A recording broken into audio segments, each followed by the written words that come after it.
ಸ್ನೇಹಿತರೆ, ನಿಮ್ಮ ಮನೆ ಪಕ್ಕದಲ್ಲಿ ಒಂದು ನ್ಯೂಕ್ಲಿಯರ್ ಪವರ್ ಪ್ಲಾಂಟ್ ಬಂದರೆ ನಿಮಗೆ ಏನು ಅನಿಸುತ್ತೆ? ಭಯ ಆಗುತ್ತಾ? ಇಲ್ಲ ಒಳ್ಳೆದಾಯಿತು, ಕರೆಂಟ್ ಪ್ರಾಬ್ಲಮ್ ಇರಲ್ಲ ಇನ್ನು ಮುಂದೆ ಅಂತ ಖುಷಿ ಆಗುತ್ತಾ? ಈ ಪ್ರಶ್ನೆ ಯಾಕೆ ಕೇಳ್ತಾ ಇದ್ದೀವಿ ಅಂದರೆ, ಡಿಸೆಂಬರ್ 12 ಮಧ್ಯರಾತ್ರಿ ಒಂದು ಐತಿಹಾಸಿಕ ಘಟನೆಯಾಗಿದೆ. ಭಾರತ ಸರ್ಕಾರ ಕಳೆದ 63 ವರ್ಷಗಳಿಂದ ಕಾಪಾಡಿಕೊಂಡು ಬಂದಿದ್ದ ಆ ಒಂದು ಲಕ್ಷ್ಮಣ ರೇಖೆಯನ್ನು ದಾಟಿಬಿಟ್ಟಿದೆ.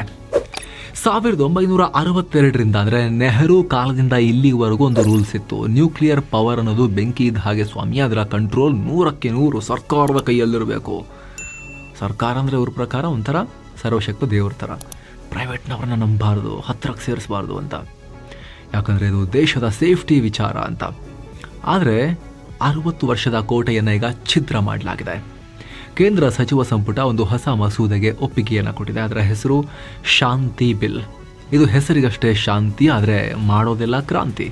ಯಾಕಂದರೆ ಇದರಿಂದ ಏನಾಗುತ್ತೆ ಗೊತ್ತಾ ಸ್ನೇಹಿತರೆ, ಭಾರತಕ್ಕೆ ಅಣುಶಕ್ತಿ ವಲಯಕ್ಕೆ ರಿಲಯನ್ಸ್ ಬರ್ಬೋದು, ಟಾಟಾ ಬರ್ಬೋದು, ಅಂಬಾನಿ, ಅದಾನಿ, ಇಲಾನ್ ಮಸ್ಕ್, ಯಾರು ಬೇಕಾದರೂ ಬರ್ಬೋದು. ಹಾಗಿದ್ರೆ ಇದು ಭಾರತವನ್ನು ಎನರ್ಜಿ ಕಿಂಗ್ ಮಾಡುತ್ತಾ ಅಥವಾ ಲಾಭದ ಆಸೆಗಾಗಿ ಸೇಫ್ಟಿಯನ್ನು ಬಲಿ ಕೊಡುತ್ತಾ? ಭೋಪಾಲ್ ಗ್ಯಾಸ್ ಟ್ರ್ಯಾಜಿಡಿ ನೆನಪಿದೆಯಲ್ಲ ನಿಮಗೆ, ಏನಾಗಿತ್ತು ಅಂಥೇಳಿ? ಹಾಗೆ ಸೋವಿಯತ್ ರಷ್ಯಾದ ಚೆರ್ನೋಬಿಲ್ ದುರಂತ ನೆನಪಿದೆಯಲ್ವಾ?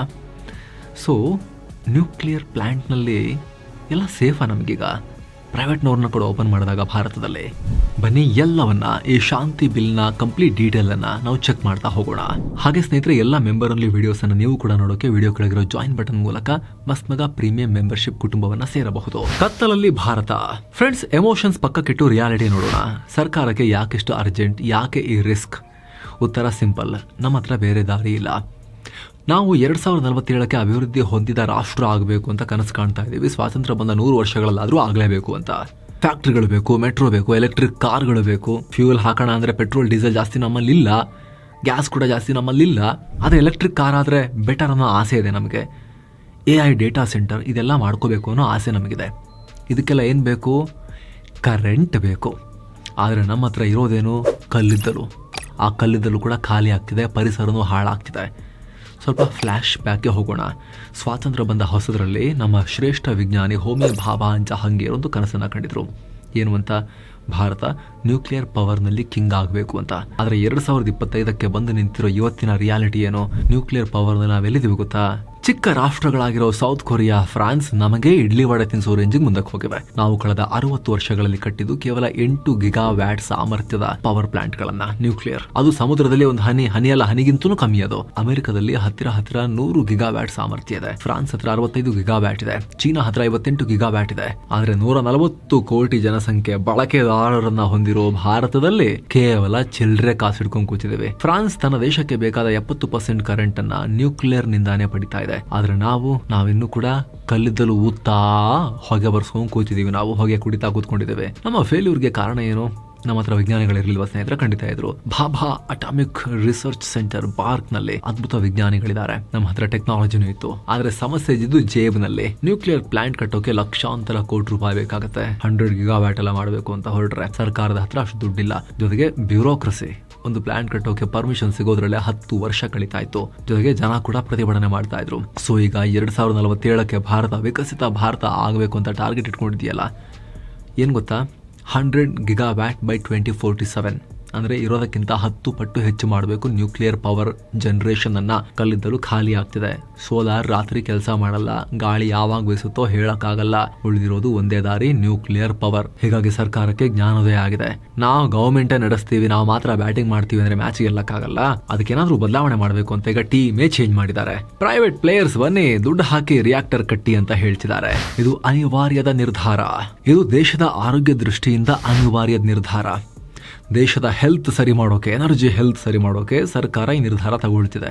ಆದರೆ ನಮ್ಮ ಪರ್ಸ್ನಲ್ ಹೆಲ್ತ್ ಸರಿ ಮಾಡ್ಕೊಳ್ಳೋದು, ಪರ್ಸ್ನಲ್ ಎನರ್ಜಿ, ಶುಗರ್ ಸ್ಪೈಕ್ಸ್ ವಿಚಾರ. ಸ್ನೇಹಿತರೀಗ ಭಾರತದ 10 ಕೋಟಿ ಜನರಿಗೆ ಆಲ್ರೆಡಿ ಡಯಾಬಿಟೀಸ್ ಇದೆ. 13 ಕೋಟಿ ಜನ ಪ್ರೀ ಡಯಾಬಿಟಿಕ್ ಹಂತದಲ್ಲಿದ್ದಾರೆ. ಆದರೆ ಜನ ನಿದ್ದೆ, ಕ್ಯಾಲೋರಿ, ಸ್ಟೆಪ್ಸ್ ಎಲ್ಲವನ್ನ ಟ್ರ್ಯಾಕ್ ಮಾಡ್ತಾರೆ. ಆದರೆ ಶುಗರ್ ಲೆವೆಲ್ ಚೆಕ್ಕೇ ಮಾಡಲ್ಲ. ಬೀಟೋ ಕರ್ವ್ ಗ್ಲುಕೋಮೀಟರ್ ಮೂಲಕ ಈಗ ನೀವು ನಿಮ್ಮ ಸಕ್ಕರೆ ಪ್ರಮಾಣನ ಮನೆಯಲ್ಲೇ ಕಂಡುಹಿಡಿಬಹುದು. ಇದು ಸ್ಮಾರ್ಟ್ ಗ್ಲುಕೋಮೀಟರ್, ಬಳಸೋಕೆ ಈಸಿ. ಆಂಡ್ರಾಯ್ಡ್ ಮೊಬೈಲ್ಗೆ ನೇರ ಕನೆಕ್ಟ್ ಆಗುತ್ತೆ. ಬ್ಯಾಟ್ರಿ, ಸೆಲ್, ಚಾರ್ಜಿಂಗ್, ಬ್ಲೂಟೂತ್ ಏನೂ ಬೇಡ. ಹಾಗೆ ಬೀಟೋ ಆ್ಯಪ್ ಮೂಲಕ ಶುಗರ್ ಡೇಟಾ ಟ್ರ್ಯಾಕ್ ಮಾಡ್ಬೋದು. ಅಲ್ಲೇ ಡಾಕ್ಟರ್ಸ್ ಜೊತೆಗೆ ಶೇರ್ ಮಾಡಬಹುದು. ಜಸ್ಟ್ 490 ರುಪೀಸಿಗೆ ಸಿಗ್ತಾ ಇದೆ. ಅಮೆಝಾನ್ ಅಲ್ಲಿ 4.3 ಸ್ಟಾರ್ ರೇಟಿಂಗ್ ಕೂಡ ಇದೆ. CDSCO ಅಂಡ್ ISO ಸರ್ಟಿಫೈಡ್ ಕೂಡ.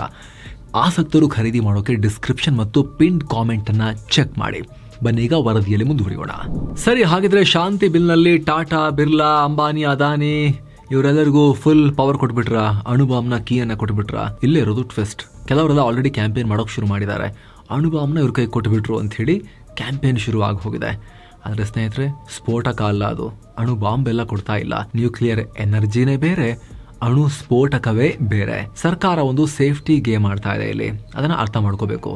ಈ ಹೊಸ ತಿದ್ದುಪಡಿ ಪ್ರಕಾರ ನ್ಯೂಕ್ಲಿಯರ್ ಪವರ್ ಪ್ರಾಜೆಕ್ಟ್ ಅಲ್ಲಿ ಪ್ರೈವೇಟ್ ಕಂಪನಿಗಳು 49% ವರೆಗೆ ಪಾಲನ್ನ, ಸ್ಟೇಕ್, ಈಕ್ವಿಟಿಯನ್ನ ಹೊಂದಬಹುದು. ಅಂದ್ರೆ ಮೈನಾರಿಟಿ ಸ್ಟೇಕ್ ಮಾತ್ರ. ಉಳಿದ 51% ಪಾಲು ಮತ್ತು ಕಂಟ್ರೋಲ್ ಇವತ್ತಿಗೂ NPCIL ಸರ್ಕಾರಿ ಸಂಸ್ಥೆ ಕೈಯಲ್ಲೇ ಇಟ್ಕೊಂಡಿರ್ತಾರೆ. ಇದನ್ನ ಯಾಕೆ ಹಿಂಗ್ ಮಾಡಿದ್ರು? ಹಣ ನಿಮ್ದು, ಕಂಟ್ರೋಲ್ ನಮ್ದು, ಲಾಭ ಇಬ್ಬರಿಗೂ ಪರ್ಸೆಂಟೇಜ್ ವೈಸ್ ಅನ್ನೋ ಪಾಲಿಸಿ ಇದು. ಪ್ರೈವೇಟ್ ಕಂಪನಿಗಳು ಸಾವಿರಾರು ಕೋಟಿ ಬಂಡವಾಳ ತರ್ತಾರೆ, ಆದರೆ ನ್ಯೂಕ್ಲಿಯರ್ ರಿಯಾಕ್ಟರ್ನ ಸ್ವಿಚ್ ಆನ್ ಮಾಡೋದು, ಆಫ್ ಮಾಡೋದು ಸರ್ಕಾರಿ ವಿಜ್ಞಾನಿಗಳೇ. ಇದರಿಂದ ದೇಶದ ಸುರಕ್ಷತೆಗೂ ಸಮಸ್ಯೆ ಆಗೋದಿಲ್ಲ, ದುಡ್ಡಿಗೂ ಬರೋದಿಲ್ಲ. ಕೇಳೋಕೆ ಚೆನ್ನಾಗಿದೆಯಲ್ವಾ? ಆದರೆ ರಿಯಾಲಿಟಿ ಬೇರೆ ಥರ ಇದೆ. ಮುಂದೆ ಎಕ್ಸ್ಪ್ಲೇನ್ ಮಾಡ್ತೇವೆ. ಈ ಬಿಲ್ನಲ್ಲಿ ಇನ್ನೊಂದು ಮುಖ್ಯವಾಗಿರೋ ವಿಚಾರ ಇದೆ, ಕ್ಯಾಪ್ಟಿವ್ ಮಾಡೆಲ್. ಉದಾಹರಣೆಗೆ ಒಂದು ದೊಡ್ಡ ಸ್ಟೀಲ್ ಫ್ಯಾಕ್ಟ್ರಿ ಇದೆ ಅಂತ ಅನ್ಕೊಳ್ಳಿ. ಜಿಂದಾಲ್ ಅಥವಾ ಟಾಟಾ ಸ್ಟೀಲ್ ಯಾವುದೋ ಒಂದು, ಅವ್ರಿಗೆ 24 ಗಂಟೆ ಕರೆಂಟ್ ಬೇಕು. ಅವರು NPCIL ಹತ್ರ ಹೋಗಿ, ನೋಡಿ ಸ್ವಾಮಿ, ನಾವು ಪೂರ್ತಿ ದುಡ್ಡು ಕೊಡ್ತೀವಿ, ನಮಗೋಸ್ಕರ ಚಿಕ್ಕ ರಿಯಾಕ್ಟರ್ ಕಟ್ಕೊಡಿ ಅಂತ ಕೇಳ್ಬೋದು. ದೊಡ್ಡವ್ರದ್ದು ರಿಯಾಕ್ಟರ್ ಕಟ್ಟೋದು ಸರ್ಕಾರ NPCIL ಮೂಲಕ. ಅದರಿಂದ ಬರೋ ಕರೆಂಟ್ ಮಾತ್ರ ಕಂಪನಿಗೆ ಹೋಗ್ತಾ ಇರುತ್ತೆ. ಇದನ್ನು ಕ್ಯಾಪ್ಟಿವ್ ಯೂಸ್ ಅಂತ ಹೇಳೋದು. ಅವ್ರು ಅದನ್ನು ಬೇರೆ ಯಾರಿಗೂ ಮಾರಂಗಿಲ್ಲ, ಬೇರೆ ಎಲ್ಲಿಗೂ ಅದನ್ನು ಕನೆಕ್ಟ್ ಮಾಡೋದಿಲ್ಲ. ಅದು ಅವ್ರ ಫ್ಯಾಕ್ಟ್ರಿಗೋಸ್ಕರ ಮಾತ್ರ ಕರೆಂಟ್ ಜನರೇಟ್ ಮಾಡಲಾಗುತ್ತೆ ಆ ರಿಯಾಕ್ಟರ್ನಲ್ಲಿ. ಈಗ already Reliance, Tata power, Adani power, Vedanta ಮತ್ತು ಜಿಂದಾಲ್ ಸ್ಟೀಲ್ ಒಟ್ಟು 6 ದೊಡ್ಡ ಕಂಪನಿಗಳು ಕ್ಯೂನಲ್ಲಿ ನಿಂತಿವೆ ಅಂತ ಮಾಹಿತಿ ಬರ್ತಾ ಇದೆ ಈ ವಿಚಾರಕ್ಕೆ ಸಂಬಂಧಪಟ್ಟಂತೆ. ಇದು ಮೊಬೈಲ್ ಪವರ್. ಈಗ ಪ್ರಶ್ನೆ ಕೇಳ್ಬೋದು, ಪ್ರೈವೇಟ್ನವರು ಎಲ್ಲಿ ಪ್ಲಾಂಟ್ ಕಟ್ತಾರೆ, ಜಾಗ ಎಲ್ಲಿದೆ ಅಂತ? ಅಲ್ಲೇ ಇರೋದು ಮ್ಯಾಜಿಕ್. ಈ ಬಿಲ್ನ ಅತಿ ದೊಡ್ಡ ಹೈಲೈಟ್ ಅಂದರೆ SMR, ಸ್ಮಾಲ್ ಮಾಡ್ಯುಲರ್ ರಿಯಾಕ್ಟರ್ಸ್. ಏನಿದು SMR? ಹೆಸರಲ್ಲೇ ಹೇಳೋ ರೀತಿ ಇದು ಸ್ಮಾಲ್, ಚಿಕ್ಕದು. ಹಳೆ ಕಾಲದ ನ್ಯೂಕ್ಲಿಯರ್ ಪ್ಲಾಂಟ್ಗಳು ಹೇಗಿದ್ವು? ಒಂದು ದೊಡ್ಡ ಡ್ಯಾಮ್ ಕಟ್ಟಿದ ಹಾಗೆ ಕೆಲಸ. ಅದನ್ನು ಕಟ್ಟೋಕೆ 1000 ಎಕರೆ ಜಾಗ, 10 ವರ್ಷ ಟೈಮು. ಆದರೆ SMR ಹಾಗಲ್ಲ. ಇದು ನಿಮ್ಮ ಮನೆಗೆ ಹಾಕಿಸೋ ಇನ್ವರ್ಟರ್ ಬ್ಯಾಟ್ರಿ ಥರ ಅಂತ ಕಂಪೇರ್ ಮಾಡ್ಕೊಳ್ಳಿ. ಸ್ವಲ್ಪ ಓವರ್ ಸಿಂಪ್ಲಿಫಿಕೇಶನ್ ಆಯಿತು, ಆದರೆ ಕಾನ್ಸೆಪ್ಟ್ ಹಾಗೇನೆ. ಇವು ಚಿಕ್ಕ ರಿಯಾಕ್ಟರ್ಗಳು, 300 ಮೆಗಾವ್ಯಾಟ್ಗಿಂತ ಕಮ್ಮಿ ಕರೆಂಟ್ ಕೊಡ್ತವೆ. ಇದನ್ನು ಕಟ್ಟೋಕೆ ಸೈಟ್ಗೆ ಹೋಗೋ ಅವಶ್ಯಕತೆ ಇಲ್ಲ. ಒಂದು ಫ್ಯಾಕ್ಟ್ರಿಯಲ್ಲಿ ಕಾರುಗಳನ್ನು ಮ್ಯಾನುಫ್ಯಾಕ್ಚರ್ ಮಾಡೋ ಥರ ಈ ರಿಯಾಕ್ಟರ್ಗಳನ್ನು ರೆಡಿ ಮಾಡ್ಕೊಂಡ್ಬಿಡ್ಬೋದು. ಆಮೇಲೆ ಎಲ್ಲಿಗೆ ಬೇಕಾದರೂ ತೊಗೊಂಡೋಗಿ ಅದನ್ನು ಯೂಸ್ ಮಾಡ್ಬೋದು. ಸಿಂಪಲ್ ಆಗಿ ಅರ್ಥ ಮಾಡ್ಕೊಳ್ಳಿ, ಹಳೆ ಕಾಲದ ಕಂಪ್ಯೂಟರ್ಗಳು ಒಂದೊಂದು ರೂಮ್ ಸೈಜ್ ಇರ್ತಾ ಇದ್ವು. ಈಗ ನಿಮ್ಮ ಜೇಬಲ್ಲಿ ಮೊಬೈಲ್ ಇದೆ. ನ್ಯೂಕ್ಲಿಯರ್ ಪ್ಲಾಂಟ್ಗಳ ಕತೆ ಕೂಡ ಅಷ್ಟೇ. SMR ಅಂದರೆ ಫ್ಯಾಕ್ಟ್ರಿಯಲ್ಲಿ ರೆಡಿ ಮಾಡಿ ಲಾರಿಯಲ್ಲಿ ತುಂಬಿಕೊಂಡು ಎಲ್ಲಿ ಬೇಕಾದರೂ ತೊಗೊಂಡೋಗಿ ಫಿಟ್ ಮಾಡಿ ಆನ್ ಮಾಡಿಕೊಂಡು ಯೂಸ್ ಮಾಡೋಕ್ಕೆ ಶುರು ಮಾಡಬಹುದಾದ ಚಿಕ್ಕ ರಿಯಾಕ್ಟರ್ಗಳು. ಜೊತೆಗೆ ಇದನ್ನು ಊರ ಮಧ್ಯೆ ಕಟ್ಟಲ್ಲ, ಎಲ್ಲಿ ಬೇಕೋ ಅಲ್ಲಿ. ಉದಾಹರಣೆಗೆ ಒಂದು ದೊಡ್ಡ ಸ್ಟೀಲ್ ಫ್ಯಾಕ್ಟ್ರಿಗೂ ಅಥವಾ ಬೆಂಗಳೂರಿನ IT ಪಾರ್ಕೋ ಬೇಕಾದರೆ ಅಲ್ಲೇ ಇನ್ಸ್ಟಾಲ್ ಮಾಡ್ಬೋದು. ಸ್ವಲ್ಪ ರಿಸ್ಕ್ ಅನ್ಸ್ಬೋದು ಕೇಳಿಸ್ಕೊಂಡವರಿಗೆ, ಅದ್ರ ಬಗ್ಗೆ ಮುಂದೆ ಎಕ್ಸ್ಪ್ಲೇನ್ ಮಾಡ್ತೀವಿ ಸ್ನೇಹಿತರೆ. ಅಮೆರಿಕನ್ನರ ಕಂಡೀಷನ್ ಇಲ್ಲಿವರೆಗೂ ಓಕೆ, ಆದರೆ ಈ ಪ್ಲಾನ್ ಇಷ್ಟು ವರ್ಷ ಯಾಕೆ ವರ್ಕ್ ಆಗಲಿಲ್ಲ? ಇದಕ್ಕೆ ಕಾರಣ ವಿದೇಶಿ ಕಂಪನಿಗಳಿಗೊಂದು ಭಯ ಇತ್ತು. ಅದೇ ಲಯಬಿಲಿಟಿ, ಹೊಣೆಗಾರಿಕೆ. 2010ರಲ್ಲಿ ನಮ್ಮ ಸರ್ಕಾರ ಒಂದು ಕಾನೂನು ತಗೊಂಬಂತು, civil liability for nuclear damage act. ಇದರ ಪ್ರಕಾರ ರಿಯಾಕ್ಟರ್ನಲ್ಲಿ ಏನಾದರೂ ಆಕ್ಸಿಡೆಂಟ್ ಆದರೆ ಅದಕ್ಕೆ ಆ ರಿಯಾಕ್ಟರ್ ಸಪ್ಲೈ ಮಾಡಿದ ಕಂಪನಿನೇ ಪೂರ್ತಿ ದಂಡ ಕಟ್ಟಬೇಕಾಗಿತ್ತು. ಹೀಗಾಗಿ ವಿದೇಶಿ ಕಂಪನಿಗಳು, ಸ್ವಾಮಿ, ನಾವು ನಿಮಗೆ ಕಾರ್, ರಿಯಾಕ್ಟರ್ ಅಂತ ಅನ್ಕೊಳ್ಳಿ ಮಾರಿರ್ತೀವಿ, ಆ ಕಾರನ್ನು ನೀವು ತಗೊಂಡು ಹೋಗಿ ಕುಡಿದು ಆಕ್ಸಿಡೆಂಟ್ ಮಾಡಿಕೊಂಡ್ರೆ ಶೋರೂಮ್ನವ್ರು ಬಂದು ದಂಡ ಕಟ್ಟಬೇಕಾ? ಇದು ಯಾವ ನ್ಯಾಯ ಸ್ವಾಮಿ ಅಂತ ಹೇಳಿದ್ರು. ಈ ಒಂದೇ ಕಾರಣಕ್ಕೆ ಕಳೆದ 15 ವರ್ಷಗಳಿಂದ ಯಾವ ದೊಡ್ಡ ಡೀಲ್ ಕೂಡ ಫೈನಲ್ ಆಗಿರಲಿಲ್ಲ. ಈ ಭಯದಿಂದ ಫ್ರಾನ್ಸ್ನ EDF ಆಗಲಿ, ಅಮೆರಿಕದ ವೆಸ್ಟಿಂಗ್ ಹೌಸ್ನಂತಹ ಕಂಪನಿಗಳಾಗಲಿ ಭಾರತದ ಹತ್ತಿರ ಸುಳಿದಿರಲಿಲ್ಲ. ಆದರೆ ಈಗ ಶಾಂತಿ ಬಿಲ್ ಇದಕ್ಕೆ ಮದ್ದು ಹರಿದಿದೆ. ಸರ್ಕಾರ ಒಂದು ನ್ಯೂಕ್ಲಿಯರ್ ಇನ್ಶೂರೆನ್ಸ್ ಪೂಲನ್ನು ಕ್ರಿಯೇಟ್ ಮಾಡ್ತಿದೆ. ಏನಾದರೂ ಹೆಚ್ಚು ಕಮ್ಮಿ ಆದರೆ ಮೊದಲು 1500 ಕೋಟಿ ರೂಪಾಯಿವರೆಗೆ ಇನ್ಶೂರೆನ್ಸ್ ಕಂಪನಿಗಳು ಕೊಡ್ತವೆ. ರಿಸ್ಕ್ ಡಿವೈಡ್ ಆಗುತ್ತೆ. ಇದರಿಂದ ವಿದೇಶಿ ಬಂಡವಾಳ FDI ಸುನಾಮಿ ರೀತಿ ಹರಿದು ಬರೋ ನಿರೀಕ್ಷೆ ಇದೆ ಈಗ. ಇದರಿಂದ ಅಮೆರಿಕ ಮತ್ತು ಫ್ರಾನ್ಸ್ನ ಟೆಕ್ನಾಲಜಿ ಭಾರತಕ್ಕೆ ಬರೋಕೆ ಬಾಗಿಲು ಓಪನ್ ಆಗಿದೆ. ಸೇಫ್ಟಿ ಗ್ಯಾರಂಟಿ ಏನು? ಇಲ್ಲಿವರೆಗೂ ನಾವು ಈ ಬಿಲ್ನ ಪಾಸಿಟಿವ್ ಸೈಡ್ ನೋಡಿದ್ವಿ, ಆದರೆ ನಾಣ್ಯಕ್ಕೆ 2 ಮುಖ ಇದೆ. ಡೆವಲಪ್ಮೆಂಟ್ ಒಂದು ಕಡೆ, ಆದರೆ ಸೇಫ್ಟಿ ಇನ್ನೊಂದು ಕಡೆ. ಹಾಗಾಗಿ ಆ ಮುಖವನ್ನು ಕೂಡ ನೋಡೋಣ. ನಿಮಗೊಂದು ಸಿಂಪಲ್ ಲಾಜಿಕ್ ಗೊತ್ತು, ಸರ್ಕಾರಿ ಅಧಿಕಾರಿಗಳು ಸ್ಲೋ ಇರ್ಬೋದು, ಆದರೆ ಅವರಿಗೆ ಜನಗಳಿಗೆ ಉತ್ತರ ಕೊಡಬೇಕು ಅನ್ನೋ ಭಯ ಇದ್ದೇ ಇರುತ್ತೆ. ಆದರೆ ಪ್ರೈವೇಟ್ ಕಂಪನಿಗಳಿಗೆ ಅವ್ರಿಗಿರೋದು ಒಂದೇ ದೇವರು, ಅದು ಪ್ರಾಫಿಟ್. ಅದಕ್ಕೆ ಸರ್ಕಾರ ಹೇಳ್ತಿರೋದು ಕಂಟ್ರೋಲ್ ನಮ್ಮ ಹತ್ರನೇ ಇರುತ್ತೆ 51%. ಪ್ರೈವೇಟ್ನವರು ದುಡ್ಡು ಹಾಕ್ತಾರೆ, ಲಾಭದಲ್ಲಿ ಅವ್ರಿಗೆ 49% ಶೇರ್ ಇರುತ್ತೆ. ಆದರೆ ಅಲ್ಟಿಮೇಟ್ ಡಿಸಿಷನ್ ಮೇಕರ್ ಸರ್ಕಾರವೇ ಅಂತ.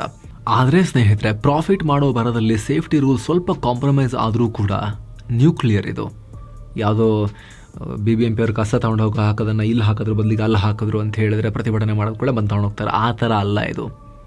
ನ್ಯೂಕ್ಲಿಯರ್ ಪವರ್ ಇದು ವಿನಾಶಕಾರಿಯಾಗೋ ಅಪಾಯ ಇರುತ್ತೆ. ಭೋಪಾಲ್ ಗ್ಯಾಸ್ ಟ್ರಾಜಿಡಿಗಿಂತಲೂ ಭಯಾನಕವಾಗಿರೋ ಅಪಾಯ ಇರುತ್ತೆ. ರೇಡಿಯೋ ಆಕ್ಟಿವ್ ವೇಸ್ಟ್ ಎಲ್ಲಿ ಬಿಸಾಕ್ತಾರೆ, ತ್ಯಾಜ್ಯ, ಅದನ್ನೆಲ್ಲ ಯಾರು ಡಿಸಿಷನ್ ತಗೊಳ್ತಾರೆ? ಇದಕ್ಕೆ ಸೇಫ್ಟಿ ಮೆಷರ್ಸ್ ಏನೇನಿದಾವೆ ಅಂತ ಕೇಳಿದ್ರೆ ಇದಕ್ಕೆ ಸರ್ಕಾರ ಶಾಂತಿ ಬಿಲ್ನಲ್ಲಿ ಒಂದು ಉತ್ತರ ಇಟ್ಟಿದೆ. ನ್ಯೂಕ್ಲಿಯರ್ ಸೇಫ್ಟಿ ಅಥಾರಿಟಿ ಇದು ಪ್ರೈವೇಟ್ ಕಂಪನಿಗಳ ಮೇಲೆ ವಾಚ್ಮೆನ್ ರೀತಿ ಕೆಲಸ ಮಾಡುತ್ತೆ, ಹದ್ದಿನ ಕಣ್ಣಿಡುತ್ತೆ ಅಂತ ಸರ್ಕಾರ ಹೇಳ್ತಿದೆ. ಆದರೆ ನಮ್ಮ ದೇಶದಲ್ಲಿ ವಾಚ್ಮೆನ್ಗಳ ಕತೆ ಅಂದ್ರೆ ನಿಯಂತ್ರಣ ಮಂಡಳಿ, ರೆಗ್ಯುಲೇಟರ್ಸ್ಗಳು ಎಷ್ಟು ಪವರ್ಫುಲ್ ಆಗಿ ಕೆಲಸ ಮಾಡ್ತವೆ ಅನ್ನೋದು ನಿಮಗೂ ಗೊತ್ತು. ವಿಮಾನಯಾನದಲ್ಲಿ DGCA, ಆಹಾರದ ವಿಚಾರದಲ್ಲಿ FSSAI, ಇವರ ಕೆಲಸದ ಕ್ವಾಲಿಟಿ ಕಣ್ಮುಂದೆನೇ ಇದೆ. ಆದರೆ ದೇಶದ ಸೇಫ್ಟಿ ವಿಚಾರ ಆಗಿರೋದ್ರಿಂದ, ಜೊತೆಗೆ ಆಲ್ರೆಡಿ ಭೋಪಾಲ್ ದುರಂತ ನೋಡಿರೋದ್ರಿಂದ ಈ ಕಣ್ಗಾವಲು ಸಂಸ್ಥೆ ಸ್ಟ್ರಿಕ್ಟ್ ಆಗಿರುತ್ತೆ ಅಂತ ನಾವು ಅನ್ಕೋಬೇಕು ಅಷ್ಟೇ. ಕೊನೆಯದಾಗಿ ಸ್ನೇಹಿತರೆ, ಮೊದಲೇ ಹೇಳಿದ ಹಾಗೆ ಇದು ಲಕ್ಷ್ಮಣ ರೇಖೆ ದಾಟಿದೆ ಸರ್ಕಾರ. ಭಾರತ ಎನರ್ಜಿ ಇತಿಹಾಸದಲ್ಲಿ high risk high reward gamble ಅನ್ನ ಪ್ಲೇ ಮಾಡಿದೆ. 100 ಗಿಗಾವ್ಯಾಟ್ ಟಾರ್ಗೆಟ್ ಮುಟ್ಟೋಕೆ ಇದೊಂದೇ ದಾರಿ ಇದೆ, ಬೇರೆ ದಾರಿ ಇಲ್ಲ. ಆದರೆ ರಿಸ್ಕ್ ಕೂಡ ಇದೆ.